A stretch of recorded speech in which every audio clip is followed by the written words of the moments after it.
Hey everybody, welcome back to my channel. Today I am back with another pre-trail video, potentially my last pre-trail video before I start on my thru hike of the Appalachian Trail. For anybody that's new here, my name is Jessie and I'm going to be thru hiking the Appalachian Trail beginning March 2022. And my start date is just a couple weeks out now. So one of the things that I have been doing has been doing some DIY projects on some of my gear. And it's not really like manipulating the gear in any way. It's more so just like customizing and personalizing some of it and making some of it easier to identify. So I thought I would film some of it and take you guys along on the process. And I am outside because it's a really beautiful day and I have a nice scenic background. So I apologize if there's a lot of wind or white noise in the background. Hopefully it won't be too much of a problem. So I have my notes here because I need them. So the first project that I did was actually spraying my gear with permethrin, which permethrin is an insect repellent that I think typically thru hikers use it to kind of keep ticks away. So I bought the Sawyer brand permethrin off of Amazon and they sent some instructions, and also I watched a YouTube video from Sawyer brand on how to properly apply things. And you know what? I'm not a professional, so if it doesn't look like I'm doing it right, I'm probably not, and that's okay. Anyway, so I have this like little, I'll insert a picture of it. It's Permethrin Helpful Tips and Tricks from Sawyer. And basically it says that Sawyer Permethrin is an insect repellent, blah, blah, blah, blah, blah, and can be applied to clothing gear, tents, and fabrics. And it says when applied to these items, the application will last 6 weeks or 6 washings, meaning that I'll probably definitely have to reapply a few different times down the trail. So I'm already planning on doing that. Once it's applied to the fabric and totally dry, meaning that the repellent has bonded to the fabric of whatever you're spraying, it is totally harmless for humans. So just don't get any of the actual liquid on you like while you're spraying. Once you've actually sprayed everything, you should be good to go. It says sweating and exposure to water does not significantly deteriorate the permethrin application. It also claims on here that you are more than 70 times less likely to be bitten by a tick when wearing Sawyer permethrin treated shoes and socks. I'm not totally sure how they came up with that number. Maybe there's some research behind that. Hopefully there is. I don't know. So yeah, basically what I did was just hang all my stuff up on railing, and they say to just do it in a sweeping motion across your clothes. So I don't have my shoes with me, so I'll spray those later, but I think I have most of my clothes already sprayed and done. And then also, you know, it does say that you can spray your tent, but I read online that permethrin can reduce the waterproofness of waterproof things like rain gear and your rain fly. So when I sprayed my tent, I just did the mesh part of it. I didn't do the bathtub floor, and I didn't do the rain fly or my rain gear because I don't want it to lose its waterproofness. So that was DIY number 1, just spraying everything with permethrin to try to prevent the ticks. The next few projects that I basically wanted to just kind of make some of my gear more easily identifiable. When you're on trail, a lot of times people have the same gear or similar gear, and you just don't want somebody to accidentally pick up your stuff thinking it's theirs and then head off the trail and you never see them again, or vice versa. You don't want to accidentally pick up somebody else's food bag thinking it's yours and you don't realize until, you know, couple hours down the road. So the first thing I did was design my food bag, which sounds like goofy to say, and it is, but it's cute and I like it, so whatever. So I actually have one of my friends help me with this. I'll insert a clip of us working on it, but it's got a little sunshine and clouds and mountains, and here's the trail down here. So I did both sides. That way when it's hanging in a tree, you can actually identify which one is yours. And then I also use this Reflectix tape, which I bought off of Amazon, and this is what it looks like. So I use this Reflectix tape on each of these kind of DIY things. That way at nighttime, your headlamp will catch the reflective material, just make it easier to spot.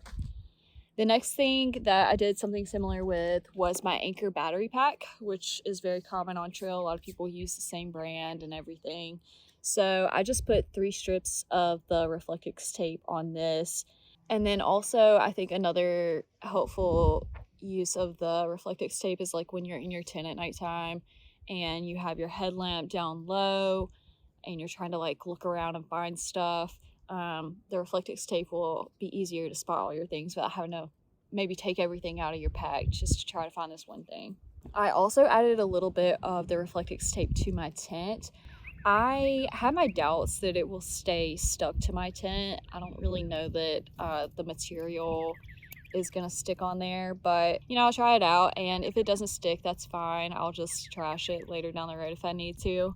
But I do know that the tent I use, which is the Big Agnes Tiger Wall UL2, is a popular tent on trail. So I just put a couple pieces on the back of my tent, and then, you know, that way if you get up in the middle of the night to go to the bathroom, you can maybe spot your tent more easily, or if there's multiple people with the same tent, you can identify yours a little easier. So that was kind of my thought process behind that. And then the last thing I used the tape on was my glasses case, which this is just a Crystal Light container that I took the label off of. And again, it's like I put this on here because in my tent at nighttime, this is definitely something that like I'm gonna need every single night. And while I have this, I thought I would just show you guys what it looks like for anybody that wears glasses. So I don't actually have my glasses in here right now, but normally I would have my glasses in here. It fits my contact solution. I cut a little square off of a glasses cleaner rag thing. And then I have a contact case. And then these are like, this is so silly. These are the nose pieces that go like on the inside of your nose pieces on your glasses. I'm probably only going to bring a couple of these, but y'all, like, my glasses just never stay on my face and they slide down, but whatever. That's another discussion to be had. Anyways, so that way you kind of have everything all in one spot. And like I said, like I'll have my glasses in here too. So, and then I'll just have this kind of like in my ditty bag. But yeah, that was the last little thing that I used the Reflectix tape on, I think. The next thing I did was cut my good old Frog Togs rain gear. The Frog Togs rain gear, it doesn't come in like men's and women's, I don't think. And really, I don't even know how many different size options they have. I think the one that I got was like a size small/medium.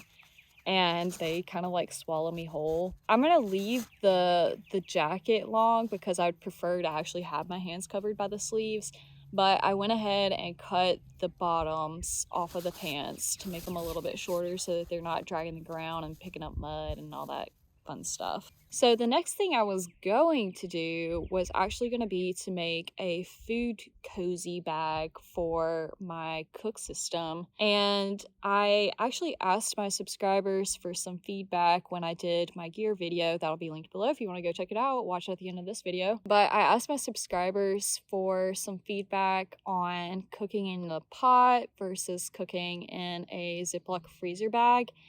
And I got a lot of good feedback, so I think I'm going to try out the freezer bag method. And I wanted to do like a freezer bag cozy for it. Basically, once the water is boiling, you can just pour it in your bag, and once it's in the cozy, it'll stay hot and like continue cooking. You don't have to sit there and like keep the fuel on it to cook it. So I was going to make my own. I did all the research, figured out where to find the Reflectix material, and like I had all these great plans. And then I started thinking, I was like, these boxes that they mail things like HelloFresh in, like they have that kind of like insulated padded material. Then I just looked on Amazon for like, I think it's called a thermal mailer.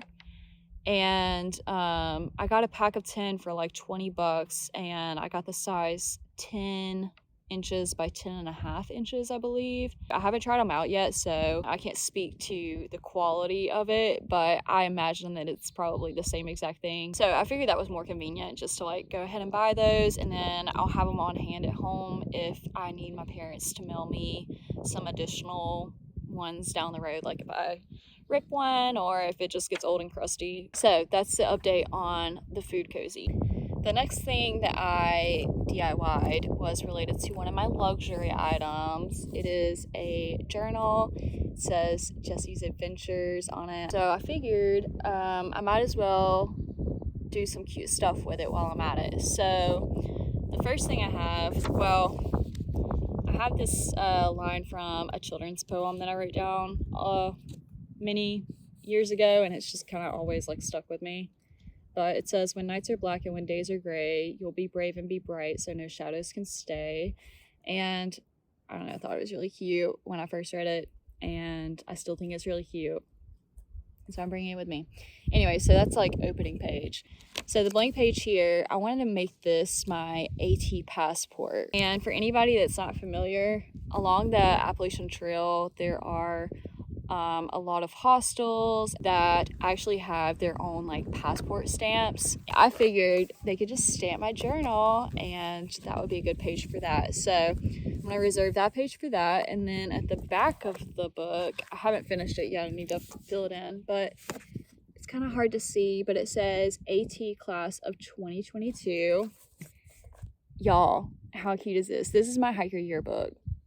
I'm gonna have all my little hiker buds sign my yearbook. How cute is that? It's like in grade school at the end of the year, everybody has their yearbooks and you're like, would you mind signing my yearbook? Like everybody's like so shy about it. I don't know. It may be lame, but whatever. I think it's gonna be cute. But that way, like all my friends that I make on trail, I can have them sign this and just kind of have like a cute memory. And then the last thing related to my journal that I DIY'd was the page over from the last page. So this last page will be my yearbook. And then the next to last page is gonna be my Trail Angel log.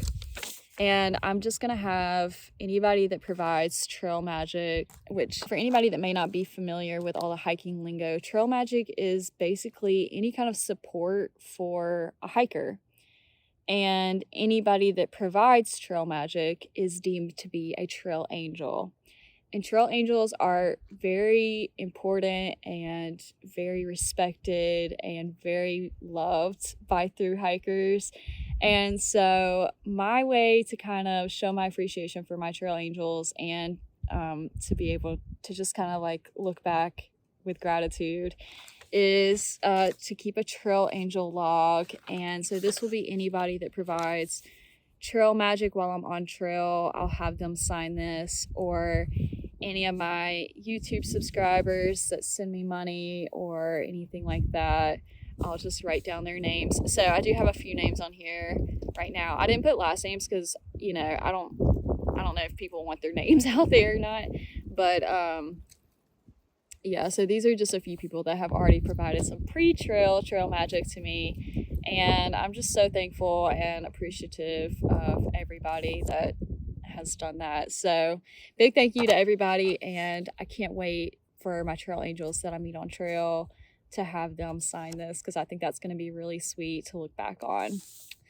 So that's my DIYs for my journal. So the last DIY project that I did was not really related to gear at all, and more related on documenting my hike. And I actually found this app that a lot of previous thru hikers are talking about called Hiker's Logbook. I'll insert a picture of what it looks like and kind of like the functionality of it. It's a really cool app where you can just at the end of each day log all your stats for the day, and then it actually can give you some stats on, I think, like your average pace, your estimated time to Katahdin, and like all that fun stuff. So I haven't really gotten too far into the app. Obviously I haven't started my hike yet, so I haven't started logging, but I'm definitely going to be using that on trail. But something that I wanted to do as a way to kind of share with all of my subscribers and followers was to create a template that I can update daily with kind of the same information. It has the what day it is, mileage, my location, where I'm coming from, where I went to, my 18-mile numbers, what the weather was like, if I slept in a tent versus shelter versus hostel, if I got trail magic that day, and just have like some general notes on there. And so my plan is to update that at the end of each day, and then I will post that on my Instagram stories. So if you're not already following my Instagram, it's going to be linked below. Definitely go give that a follow if you want to keep track of that information. So I'll just show you some of the templates that I made. One of my good friends actually gave me the idea of doing this, so shout out Molly. So basically I created a template for every state that the Appalachian Trail goes through. There are 14 different states, so there's going to be 14 templates. And I had a lot of fun doing this, actually. I thought this would be a fun way just to like kind of keep everybody involved. And then at the end of my hike, I would love to compile all the data and make some cool like spreadsheets or something. I don't know, that sounded really lame to say now that I say that out loud, but I don't know. It might be fun. And actually, I mentioned in my last video that I think I'm going to attempt to do daily vlogs while I'm out there. The original plan was to do like semi-weekly, but the more that I've watched other AT hikers, I definitely prefer just watching the smaller increments of one vlog equals one day. So I'm going to try out the daily thing. If it doesn't work, that's fine. I'll just go back to my original plan of the semi-weekly. But I would love to like post a daily vlog and then post the corresponding stats on my Instagram story that day. So that's kind of like my tentative plan for that. I will be posting probably about like a week or so delayed from when I start, just for safety reasons. I don't really want people knowing my exact location. So you can expect to see those probably starting around the first week in April or so. I'll keep you posted when I actually have like a set schedule lined up to begin. So yeah, that's kind of like the DIY projects that I've done. I know it's not anything crazy, but I had a lot of fun doing them, and I'm just so excited to get on trail, and getting all this stuff done is just making me even more eager to get out there and get started. And I'm just buzzing to get started. I'm so excited watching everybody else already out there. I'm just like, wow, I just can't wait. And days like today where the weather is just so beautiful, I'm just like, oh, like this is gonna be so nice when I'm actually like hiking on the trail and I just have beautiful weather like this, which I'm sure I'll have more rainy days than not, but actually we'll find out when I compile all my stats at the end of the hike. So we'll see. Anyways, thank you guys for watching. I hope you guys enjoyed kind of following along on some of those silly little DIYs. This might be the last pre-trail video, so the next time you see me, I might be on trail. I don't know, I might end up posting kind of like a last minute video right before I hit the trail. Only one way to find out though, and that is to subscribe below, turn on the notification bell if you want to get notified whenever I post another video. Also, be sure to smash that like button, and if you haven't already seen my other videos, I've got some good ones on my channel, so definitely go back and give those a watch too. So again, thank you guys for watching, and I'll check back with you guys later. Bye.